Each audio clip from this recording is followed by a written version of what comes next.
So welcome to the Talk Murder Me podcast. My name is John. I'm sitting here with Jen and Nicole tonight. We got a lovely, lovely episode for you guys. I put all my sources, photos, and videos on talkmurder.com. If you're on live chat right now, if you're a Supremo, you can see us live, and we're actually going to the Google Earth. We're going to July 15th, 1974, 5725 Lawton Drive in Florida. We forgot to do our surprise shot. Yeah, let's do that. Shit.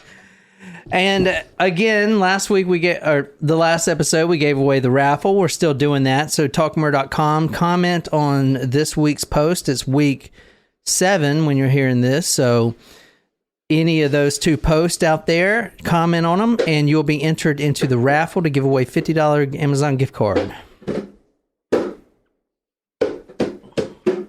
Surprise shots. Surprise shots.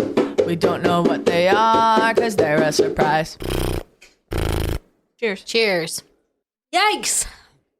I taste coconut. What the fuck was... Finish of coconut. That was... Was this a request? Dude, come on, man. Yo. Crazy Chucks. Moonshine. Purple Jesus. Moonshine. Dude, I get it. I like this stuff. Y'all It's good. Y'all want to make us cringe, but holy fuck, yo. We actually take these shots, and they're terrible. Ashley is back for round 2. Hey, Ashley. Ashley. Hey, Ashley. She's the one from Florida, right? She's the one. No, she's from New Orleans. She's the Sorry. New Ashley Orleans. is the pharmacist, correct? Correct. Guys, tonight we're going to July 15th, 1974, 5725 Lawton Drive. If you're a Talco Supremo on our live chat, you can see us on Google Earth. That's America. Good job, Jen. You should look that up, Jen. Is this Africa? This Florida... And that was for all to see. Florida does look... Yeah, it was. Everyone saw that, Jen. Florida does look like Africa a little bit. Shut up. It does not. It's a landmass. Shut up. I'm never going to live that down. No, and you shouldn't. Shit. You just shouldn't. They're both land. Stop it. They both have the same level of gravity. South America and Africa. South America is like shaped like little Africa. I'm sorry. All right, guys. Here's where we're going to tonight. Tell me what this is. That is a street. That looks like Or what it was in 1974. an apartment building? Like a... Is that a storage facility? No, it's like maybe an office building. Can you circle around so I can see the surroundings? I guess. For context clues? For context clues. Is that a 350Z? My dad used to have one of those little mini.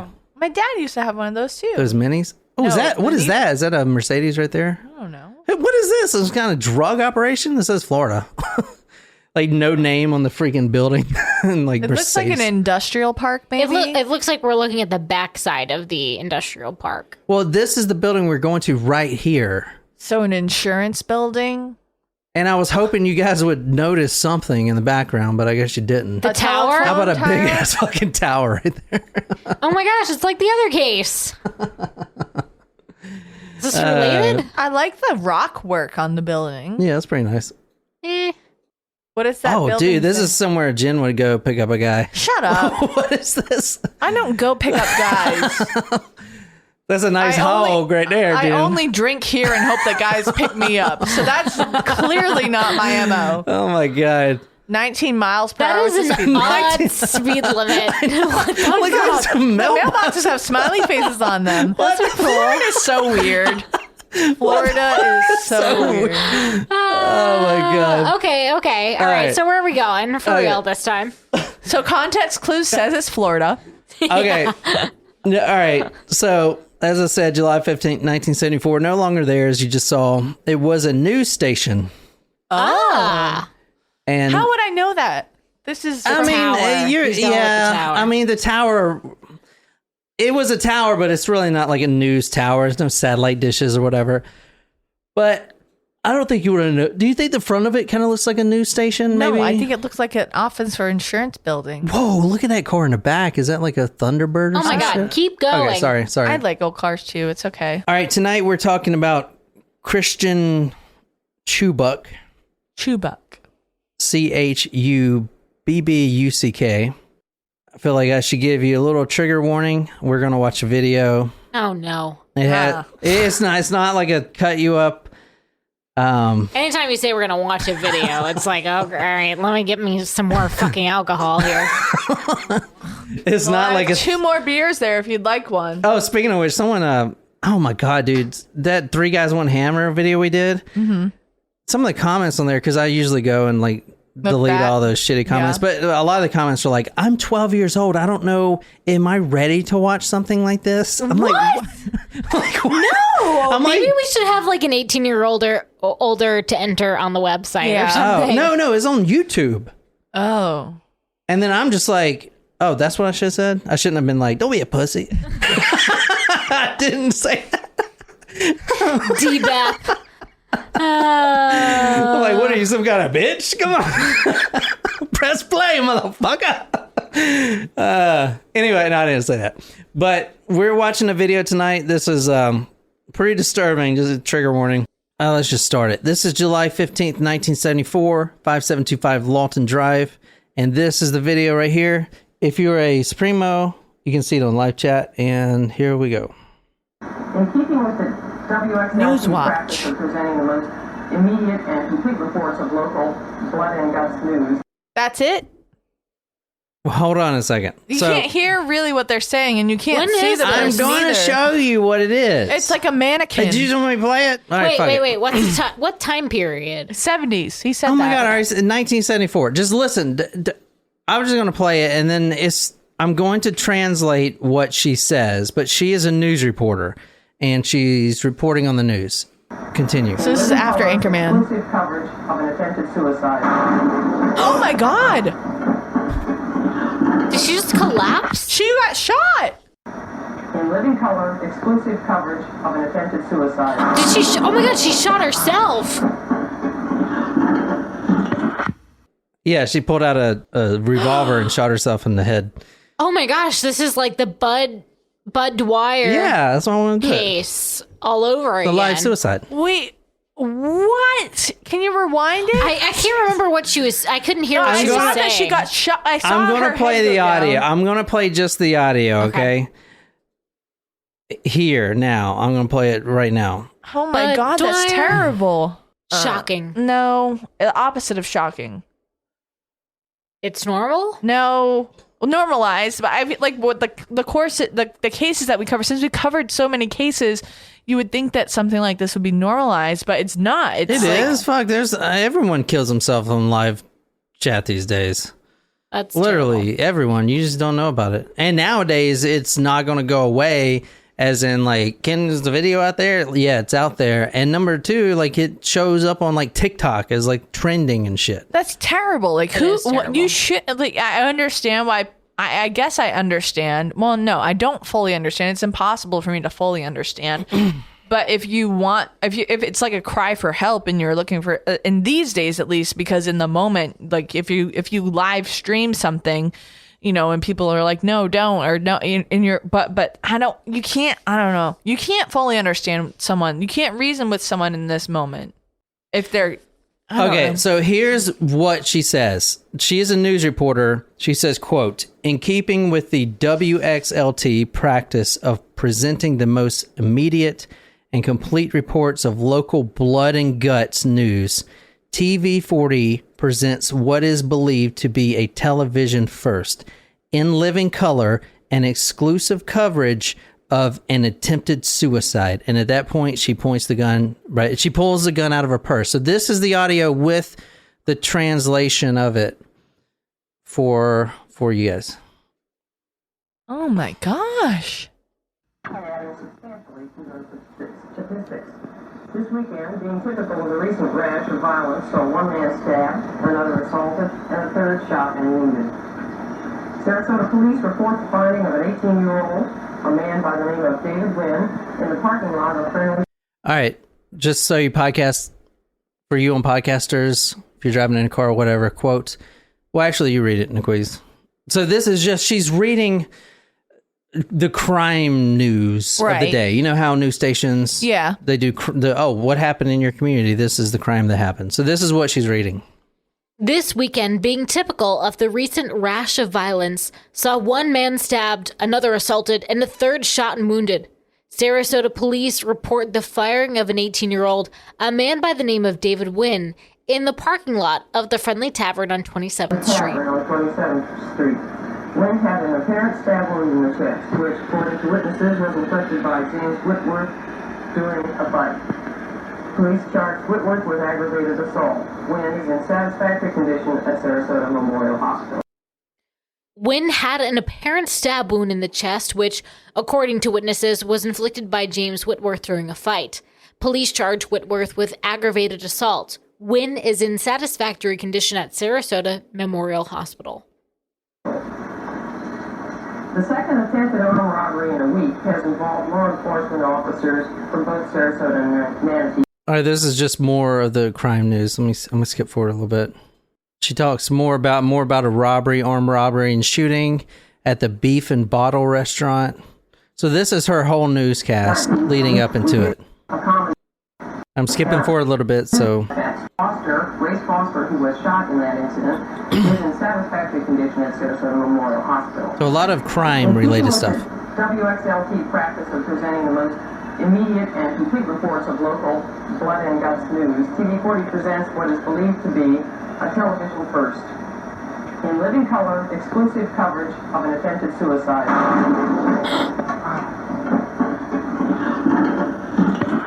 And you hear her in living color. TV40 presents what is the an first attempted suicide. Can we see the video again? I just want to see if I can. No.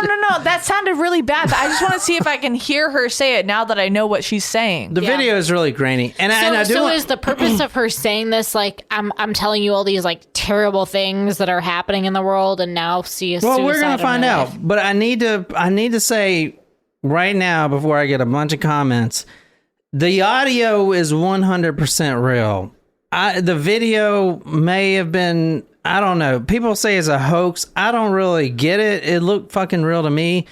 But the audio is 100% real. So you see her hitting the desk. The desk and her microphone, her lavalier microphone hits the desk or whatever. So that is real.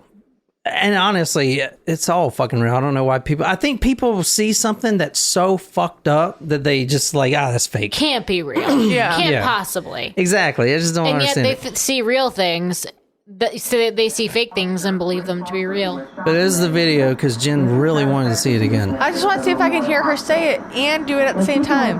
WXLT practice of presenting the most immediate and complete reports of local blood and guts news. TV40 presents what is believed to be a television first. In living color, exclusive coverage of an attempted suicide. Oh, yeah, you can kind of. There you go. Wow. Wow is fucking right. All right, welcome to Talk Murder to Me. You guys are like, what the fuck? You guys aren't saying shit. Yeah, how can you? I mean, this person. I have to hear the details. Oh God! First. Why did I pick this one? What the fuck? No, keep it going. No. I mean, so in keeping with the WXLT practice of presenting the most immediate and complete reports of local blood and guts news. Yeah, like it's almost like she resents what she reports. Yeah, there you go. TV40 presents what is believed to be a television first in living color and exclusive coverage of an attempted suicide. And then does she think she's not going to actually die? I don't know. That's what we're going to answer tonight, or try to answer at least. No one knows she's dead, so. But we'll try to answer it for her. No one knows she's dead? No one knows because she's dead. Excuse me. Oh. So, what do you guys think so far? This is her right here. Her. So if you want to describe her. What's her name? Christine. Well, everyone calls her Chris in the news reports or in the police reports and when they were interviewed, which we're going to be reading the police. We're going to be the police tonight, like interviewing her employees and trying to find out why she did this. But her name is Christine. But all of her friends call her Chris. Chubbuck. Chubbuck. She's a 29-year-old white female of 7132 Point of Rock Circle in Florida. Man, I mean, like, But she had to have memorized that, or she must have written it herself and put it on the teleprompter. But if she put it on the teleprompter, isn't there an editor that should have seen that? All right, well, did y'all think that was going to happen? No. Well, y'all remember the Bud Dwyer case? Yeah. Well, yeah, but that was a long time ago. And when you put an old news report on, I mean, you never know what they're going to talk about. Yeah. Are they off a live chat? They're like, fuck this. Bring back the aliens. No. I think, so to answer your question, white, female, long, Dark hair, like super thick hair. I think she's really pretty. Thin face. Yeah. Very pretty. Would you say that she has emotional problems just looking at her? No. You can't say that from one picture. That's impossible. Ashley actually says she's heard this case before. Damn it, Ashley. Oh, damn it, Ashley. But have you heard this in another true crime podcast is the question. John is on his still first beer. I am on my Fuck you. I'm drinking He's drinking your cold brew. coffee shit that's is like 4 fucking beers. It wasn't supposed to be an insult to you. I was going to insult myself in saying that I am on my 5th beer. And I just injected. But I'm almost... Marjule on live chat says, did someone put her up to this? Interesting. And Ashley on live chat says, no, she did not hear this in another podcast. So, well, I was kind of wondering, like, maybe if she, like, co-conspirated with someone that worked behind the teleprompter. To shoot yourself in the head? Like, that's the thing. Like, teaming up with someone to shoot yourself in the head? Like, I don't know. Ashley on live chat. Oh, she's saying, like, it may be blanks or something. No. So Marjule on live chat thinks that someone put her up to this. Ashley on live chat thinks that maybe she did have some mental problems. And Jen Collins on Talk Murder to Me says that you cannot necessarily predict something like this happening, and it would be fucked if someone else teamed up with her to do this. But did she go bold? Did she go rogue on like her monologue? Or because you would think that someone would try to stop her? I don't know. It's a hard question. I'm going to read this little clip from the Journal News, 10th of September, 1974. It says, quote, her right arm stiffened. We bring you another first. Her voice was steady. She looked up again into the camera. An attempted suicide. Her right hand came up from under the anchor desk. In it, a .38 caliber revolver. She pointed it at the lower back of her head and pulled the trigger. Kind of creepy, man. That is creepy. It's the kind of creepy that you can't look away from. Like that last picture that you showed us. But this is something that it's like, how can this happen on live TV? I mean, you saw the Bud Dwyer case. Yeah, but that was after this. You know, he was in the 80s. This is 74. Hey, man, nice shot. Yeah, we talked about this. Hey, man, that song. Yeah, The Offspring. Hey, no, it was... Wasn't The Offspring? It was Filter, that band called Filter. Hey, man, nice shot. That's about the Bud Dwyer. Right, that's about Bud Dwyer, yeah. Right. So what did Marjule say? Did someone put her up to it? Yeah. No, they didn't. But let me get on with the case. It's a very excellent question, I'll tell you that. Very excellent. July 15th, like I said, Christine Chubbuck pulls out the .38 revolver. It was a Smith & Wesson blue steel revolver, air weight, which is a type of revolver back then, with a 2-inch barrel, which is also called a snub nose. And it was fully loaded with wad cutter ammo. Now, wad cutter ammo, if you think of a bullet, the bullet is square, but then it kind of tapers off into like a, you know how a bullet looks, right? Yeah. Fuck, you don't. Yes, I do. I know how a bullet looks. All right. You see a bullet, right? And then Yes. it kind of has that thing on the end. A tip? A tip. Yes. What, you think we're stupid or something? Okay. A wad cutter the tip is completely flat. Okay. Wad cutter bullets are used for target practice. So the hockey discs, but a bullet? Like they don't have No, they're bullets, but they don't have a tip. They're just flat. It's just like a cylinder, the flat Okay. cylinder. So the reason wad cutter bullets are usually used is for target practicing, because when you shoot at a target, if you shoot a regular bullet, it kind of splays the holes. A wad cutter just puts straight circles in there. Plus, there's some other things people use wad cutters for. Like there's less recoil. They're great for home defense because they're very accurate in where you're shooting. They don't have a tip to you mess up the trajectory. Do they cause less damage in people? Like, did they cause less damage if you were to use it in home defense? Yeah, because they don't expand and flay out like a regular bullet. So they just kind of go through and through. Like in her case, as you'll see in a second from the autopsy report, the bullet goes straight through her head.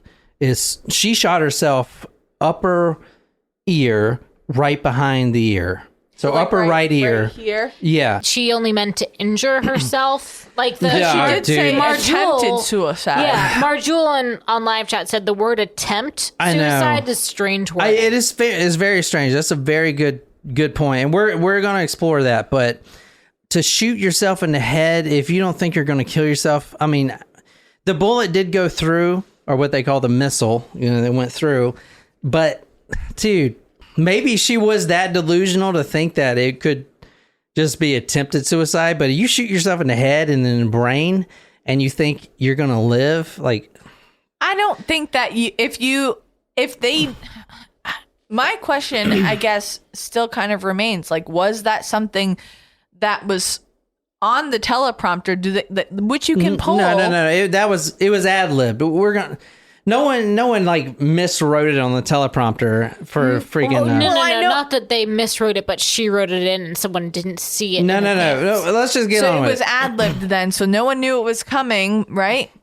I don't know. We'll get into it. Oh, so I have a question. What caliber is that pen that you have? A 50.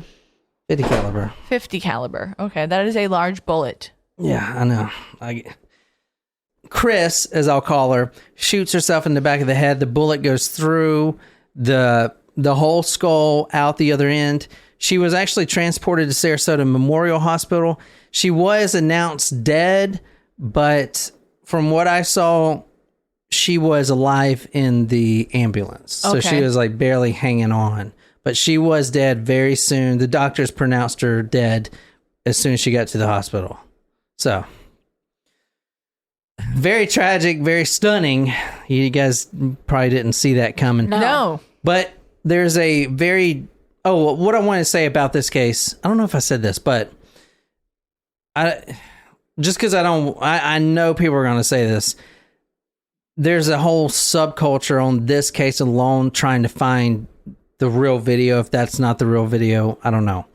But I just don't want people to fill up the comment section and being like, is it fake? Is it real? Like, that's not what this story is about. Like, obviously, it fucking happened. Right. But this person is dead. Yeah, exactly.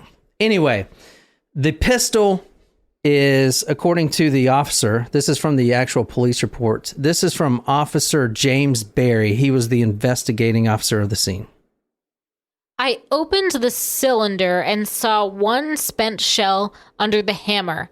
I removed all the shells from the revolver. I held the revolver and shells until Deputy Kennedy was clear of the victim, at when time I turned the revolver and shells over to him.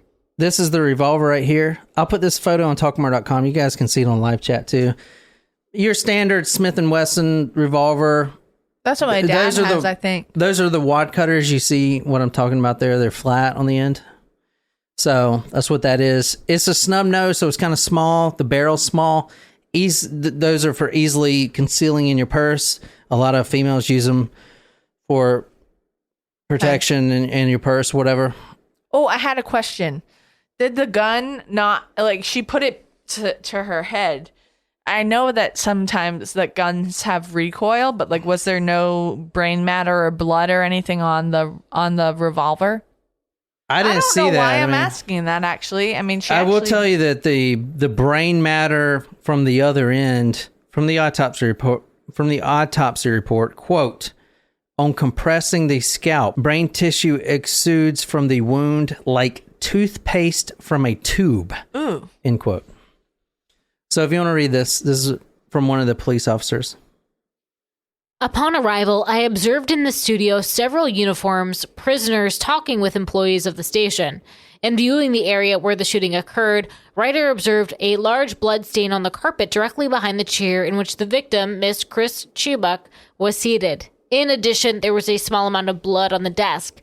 Under the desk area was a basket-type purse with a gun case, unzipped, lying on top. There was 3 deputies at the scene and a couple of corporals, I think they were, or lower ranks. But this is from their report. I observed the victim lying on the right side of the body with feet facing north and head south. There was blood on the right side of the head and face, which indicated a wound to the head. For further details, see Detective Palmer. I proceeded to the hospital where Dr. Wallace reported she was in very serious condition. Oh, so she was not dead upon scene. Yeah, exactly. But she died. So that's what Marjule said. Was it attempted suicide? I mean, she did say, as you heard in her news report, and in living color at first, attempted suicide. Maybe she thought she was going to make it out.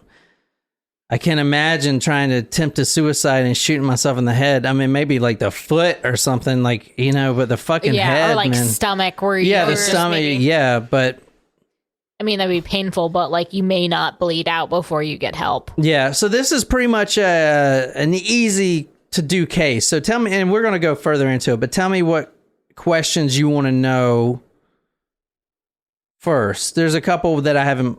I mean, I'm definitely curious about her. Yeah, about what, like her upbringing. Like why would she do this? Like, did she just go through a major life event? Was there a divorce or a breakup? Was she seeking help? Did she have a therapist? Did she have any mental disorders that were on file? Was she clinically depressed? Did she have anxiety? Like, what do we, kind of like Nicole said, what do we know about her? All good questions. So if I was hearing this story, I would have 2 basic questions. Number 1, just what you guys said. Was she depressed? Why did she do this? Her upbringing. The second one would be, like, did anyone know about this? Did anyone put her up to it? Or did she tell anyone she was going to do this? Or what? So both of those we're going to kind of answer tonight. The morning of, well, actually, let's start with the morning of first and see if she was nervous or anything like that. The co-workers and her friends in the office, about 5 of them, we're going to kind of go through what they said. So Linda Taylor, her name is Shay, or they call her Shay. Linda Taylor, they call her Shay. A friend and co-worker. She's also the girl that runs the camera. She works exclusively with Chris on her segments. Her segment is called Suncoast Digest. That was what you saw. So it's basically a morning news type of show. They cover everything from within the area. Okay. So she said there were 2 guests on set, but not where you could see, obviously, but they were ready to come on. She was going to interview these 2 guests like always. She always does these interviews, right? Quote, she looked to me very nervous, end quote. Now, this is before. So Linda Shay also said that she always seems a little nervous on camera, but this time she was, quote, groping for air, end quote. So, like, she was breathing heavily? Yeah, breathing heavily, maybe. Yeah, breathing heavily. She started talking about suicide 3 weeks ago. Their co-workers, their friends, they may go out to get drinks and stuff like that, but they're not like those childhood friends that you would tell anything to. But I mean, I feel like childhood friends, even though you're friends with someone from your childhood, doesn't necessarily mean you're going to follow up with them and tell them everything. Sometimes you... Yeah, but tell them you're thinking about suicide, I feel like that's got to be very intimate. If you tell someone that you're thinking about it, I don't know. In my opinion, I feel like you got to be real close. You can't just tell your neighbor or something, Yeah, I mean, you're right. I mean, I guess coming from my point of view is different because, when I moved down here, I didn't know anyone. But, like, I mean, your work relationships can differ depending on who you are. Like, they can be acquaintances or they can actually be friends. It just depends. Another coworker, Linford Richard, he was the director. He said the following. The only thing that I know different that occurred was on this particular morning that she initiated a new segment, what I gathered of her program, which was news, and I thought it a little unusual, but what the heck, go along with it. So as you'll see, she's an ad-libber. So she just kind of goes, which I'm not an ad-libber. Brienne is, though. Like, she can write notes. Like when we did that other podcast, she would write little bullet points and just be able to go off on those. I can't do that. If I'm going to read a script, I'm going to read a script. If not, I got to do it completely just off the cuff. But you are an ad-libber because you do not write a script for your stories here. Yeah. Yeah, but I would consider that off the cuff type of thing. That's ad-libbing. Yeah, but she's using a teleprompter with the notes on it. So it'd be like the paragraph she's supposed to read, but she would go off and ad-lib like words. I don't know. Is that not different? I would say you are totally off. I think off the cuff and ad-libbing are essentially the same thing. Okay. All right. So... Like, you know the points that you want to make, and but you're unscripted. Yeah, correct. So Richard, the coworker, says, and he's also the director, quote, "I just assumed that she was ad-libbing from then on." Now, this is from then on, when she says, and in keeping with tradition of blood and guts news. Right. You know what I'm saying? Because that's not in the teleprompter, obviously, right? "I just assumed that she was ad-libbing from then on until the incident happened. But I thought at that time that it was a joke, a very bad joke," end quote. Because that would be a fucking terrible fucking joke. Correct. Jean Reed, another woman that runs the camera for Suncoast Digest, said that morning Chris, quote, "did not smile or say hello," end quote. And she's usually a happy person. But as you'll see, every one of the coworkers in the police report, they interviewed all 5 of them. They all said something very similar, and it is that she had some problems she was going through. They all knew that. So they're the coworkers that they're pretty close. You know, she sees them Monday through Friday or whatever, but a few hours a day maybe. So it's like your coworkers. Right. But they all knew she was suffering. You know what I'm saying? So Jean Reed said she stated that she believed she was trying to do it for a, quote, kind of shock trick, end quote.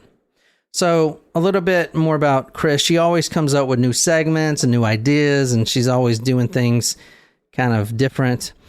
Now, all of the co-workers, every one of them mentioned something very unique, is that, and you'll see this in the papers too, that Christine had sexual problems. Okay. What does that mean? Well, so she's 29 years old. Her friend Linda Shea Taylor said that she had numerous problems, all the personal matter. And so was she gay? No, she wasn't, but well, I don't think so, but she said she was seeing a female psychiatrist at the time, and this was documented, and she had claimed that it had been helping. She stressed over numerous sexual problems, and quote, this is from her friend, quote, "her main problem being that she was a 29-year-old virgin," end quote. I feel you, girl. She was also, her friend claimed she was a very unstable person, although she tried to be very social. There was something going on here, okay, as you're going to see. Now, I looked at the autopsy report, because in an autopsy report, and this is actually the first time it really made sense to me why they do this, because let's say you shoot yourself in the head. The autopsy, the medical examiner, person doing the autopsy, they look at everything, your liver, and it's always like liver, unremarkable, which is normal or whatever. But they look at everything. Mm-hmm. And I didn't know this I knew this at the time, but I didn't realize how important it is, because the medical examiner goes down to examine the genitalia, and he finds that, quote, her genitalia is normal, but her left ovary is missing, having been surgically removed. And her right ovary was enlarged more than it should be. So she went through some sort of surgery. Now, this is tying into the sexual problems. I don't know exactly what those problems were, but I found that kind of interesting, that... maybe we did a hormonal issue. Yeah. Maybe, yeah, that's where I'm going, right? Hormonal issue, stuff like that. Maybe definitely fucks your brain. Yeah, that's what I'm kind of going. Maybe she had PCOS, but maybe they didn't know what that was back then. What is PCOS? Polycystic ovarian syndrome. If she had an ovary removed, what is that? What is that? Ovarian cysts. Maybe she had to have an ovary removed. Yeah. I don't know. But I definitely saw that. And in the newspapers later in the years, they'll talk about the sexual thing. Like she was struggling with something. But anyway, this is from the creative director, Denver Baker, if you want to read this, and also from another one of the producers, Robert Smith. And these are the questions and answers from the police. Denver Baker, the creative director. Question. Have you heard Miss Chubbuck say that she would attempt suicide or anything in this manner? Yes, I did about a week and a half ago, 2 weeks ago. She said, wouldn't it be funny if somebody committed suicide on the 6th? That would really shake everybody up. Be a big story. He states that CC did a commercial last week and she wanted to use it in her resume. She did have some problems, he said. Robert Smith. Had you ever talked with her about committing suicide or heard her state to you that she was thinking about committing suicide? Yes, she told me the way that she was going to do it, but I didn't take it seriously. About how long ago or what date was this? Last Monday. And it's so interesting when you think about mental health and the importance of mental health that it is placed today. If that happened today... for example, if she made those comments and she was a newscaster in today's society, last Monday, she made those comments, she may still be alive. People may not have put the importance of suicidal ideation, from a person. They may not have put that importance or, what's the word I'm looking for? That's similar to importance, but they may not have taken it as seriously back then as they would have today. It's hard to know. It is hard to know. You never know, but it's sad. It sounds like she was putting out a cry for help and it wasn't answered. Although it's hard to know, if she's just making a passing comment and these people aren't those that she's close with, I don't know if the outcome would be different today. If this was someone at work she makes the passing comment to and it sounds like a joking manner, I don't know if that would be necessarily any different outcome. Because it's hard to know. It is hard to know, but if that's a cry for help or just somebody trying to be weirdly funny, or maybe it has to do with the field that I work in. Maybe. But I feel like if someone said that, oh, wouldn't it be funny if someone committed suicide on the live news? I would say, no, that's not funny. Are you okay? What are you talking about? I would want to gauge more. I wouldn't just be like, haha, yeah, I guess, and then walk away. I think you're trained to ask further questions. I don't think any other... I don't know. I don't know if a creative director today... If those comments were made, I don't know if they would have reacted any differently, which is sad. That is sad, and that's concerning. But I feel like, I respect what you're saying, but I feel like today there's more emphasis on mental health than there was in the 70s. For sure. So hopefully, not hopefully, it happened. This is something that happened. We can't change that. But today, if someone were to approach someone or said something like that, I hope that the response would be different, if that makes sense. Yeah. No, I get you. Yeah. Crazy. John always says every time we go off on a tangent, and you know that was relevant. You know he spaces out. Dude, I'm not spaced out, man. Whenever we go on a tangent, every single time after we finish, there's a 30-second pause, and then he goes, Yeah. Oh, yeah? Well, He doesn't know what we just said. What did we just say, John? I don't like that. That's my phrase. Again, from the police report, it's kind of hard to read because it's cursive, and I've never learned how to read fucking cursive. I can read cursive. I can do that. Show it to me. Okay. Oh, I can do it. What? I can do it. She said, I have this really neat idea. I can't read cursive. I can read cursive. They stopped teaching cursive for a little bit, but I can read it. I think they're doing it again, though. Yeah.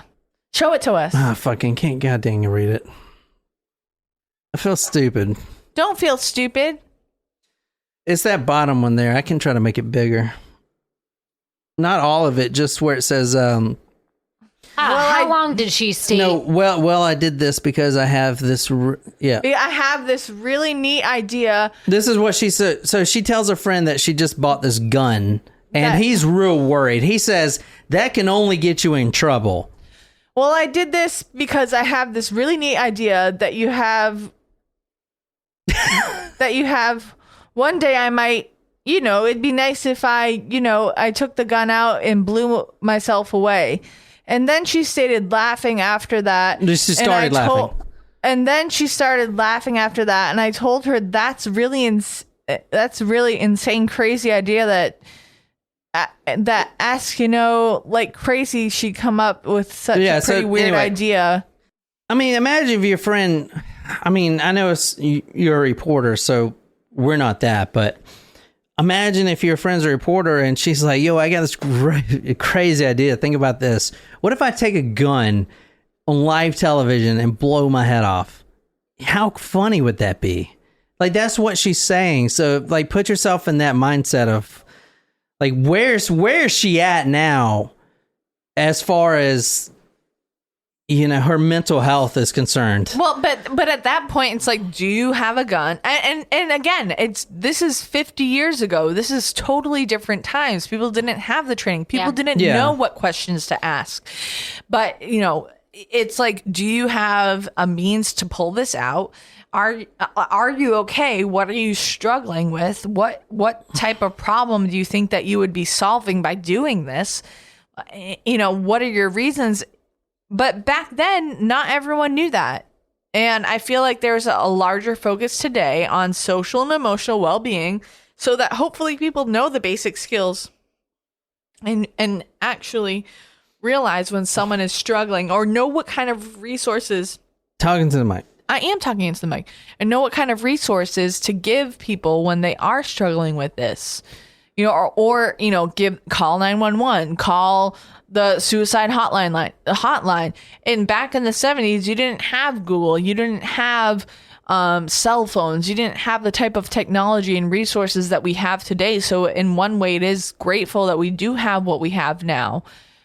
And maybe back then people didn't know what kind of resources to suggest. Yeah. Because back then, in the 70s, it was a little bit better than it was in the 50s and 60s when you had NIMBY, Not in My Backyard, and people were put away in mental institutions. And it was a terrible, terrible type of,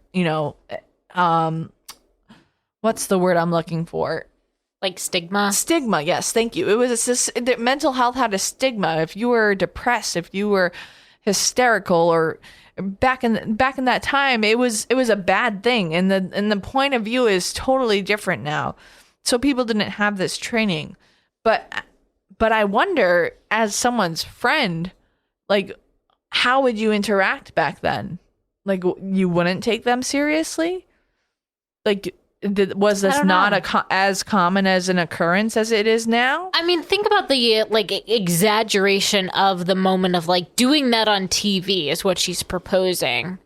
Yeah, but this is a weird case because, for instance, one of the creative directors had just shot a commercial with her, and she wanted to put it in her resume, and this was a week ago. What kind of commercial was it? Which means that she's planning for the future. Yeah. People that commit suicide, why would they plan for the future type of thing?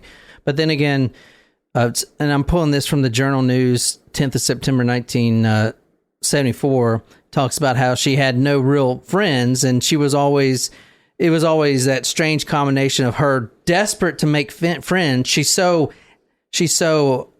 attractive, and she kind of lights up the room. She didn't have any friends. She couldn't make friends, but it wasn't anything of her own doing. I think she was just that really shy person, and really isolated. And her family background is well-to-do, upper middle class from Hudson, Ohio. Her father was a businessman. She had always dreamed of being a newscaster. This is what she wanted to do. This was like her first big haru. And look, and she's on the 9:30 a.m. news, man. Like, she is, it's a small station covering a small area, but fuck. She could be doing the 2 a.m. news, Mm-hmm. You're right. You know what I'm saying? So she was on prime time. And I think it was the pressure that must get to you. I don't know. But she also, like her friend Jean, there's a quote in here where she had said that she tried to commit suicide 4 years ago by taking a bunch of pills. So the ovary that was removed, it was the summer before.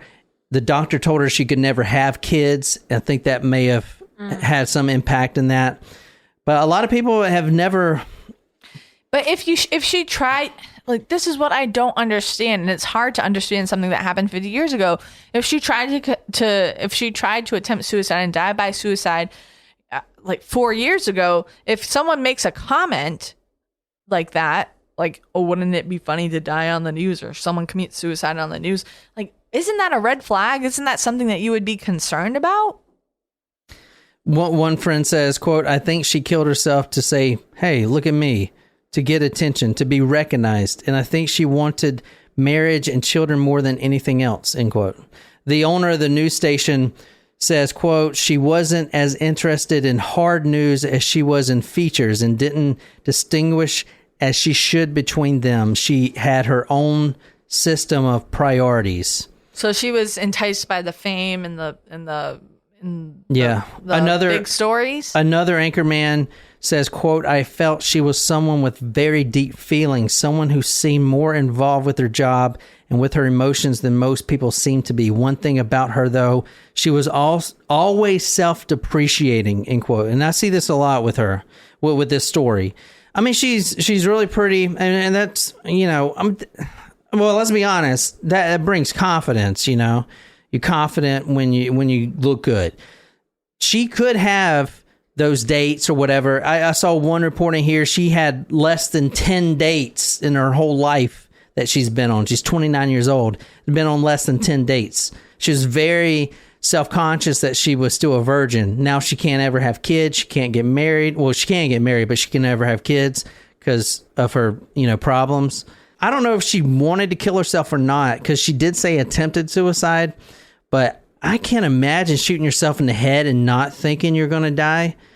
Marjol in live chat wanted to know, was she dating someone at the time of the accident? No, she wasn't. From what I found, she was living with her brother, and she would go to the bars, and she would wonder why no guy would come give her number, type of thing.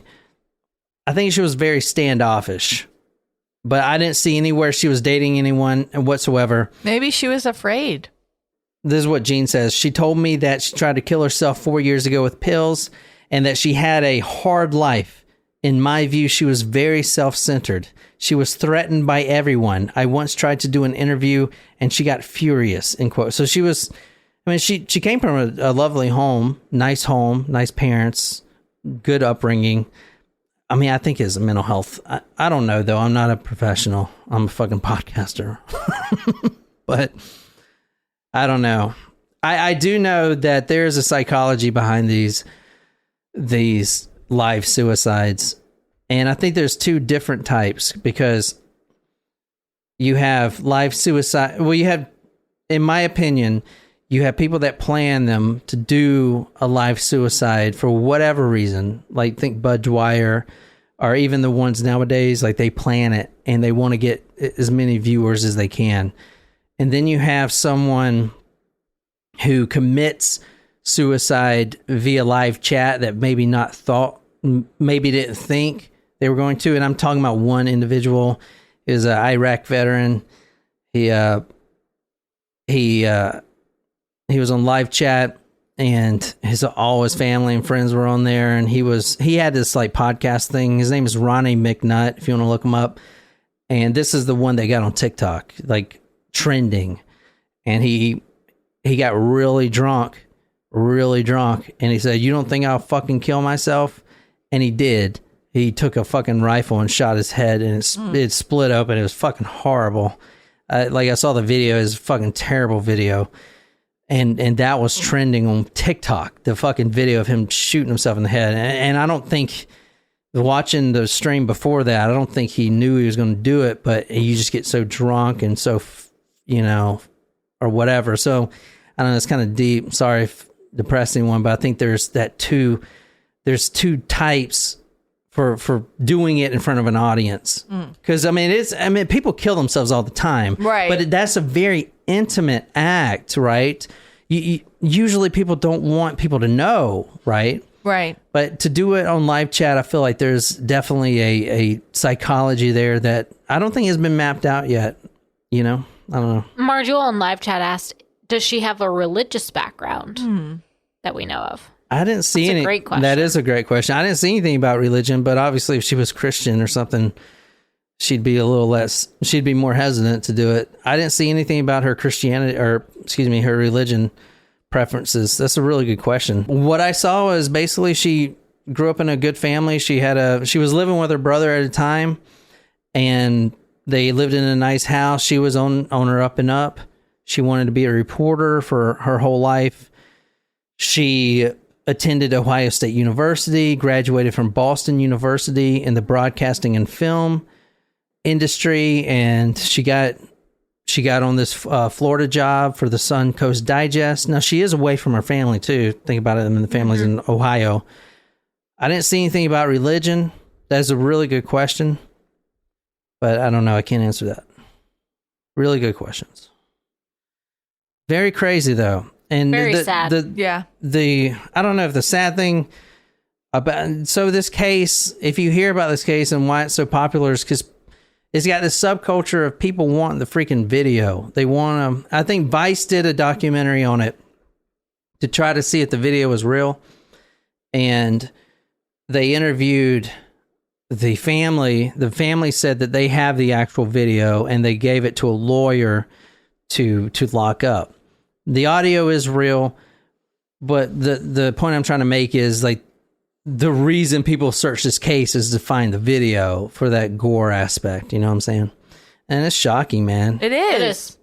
But especially when she hits the desk, because you hear the mic. It's right. like, yeah. If I just go like that, you'd I hear didn't realize what happened when we were first watching. Yeah, Right. it's kind of graining her to see. But even if that wasn't the real video, like you wouldn't know it's not the real video because it looks. I mean, even if you recreated it, what does it matter being the real video or not? You know, dude, that's what people want, though. Because I look at all these gore sites to get these stories and stuff like that, and that's what people are asking. People are more interested if it's a real video than why she did it. What happened itself? Yeah, exactly. Right. Well, yeah, it's just whatever. Yeah, people like that shit. Yeah, I can't. Weird. I mean, I saw on some forum that said they like seeing these videos because it's therapy for them. I was like, whoa. Well, that's something else. Anyway, that was kind of a depressing case. A little bit. Sorry, guys. What the fuck? There's a couple cases I want to do. I've been getting a lot of requests on the website. There's a little button there you can press. Someone requested why... It was something like, why is there so many severed feet washing ashore in the UK or something like that? Whoa, that sounds interesting. Yeah.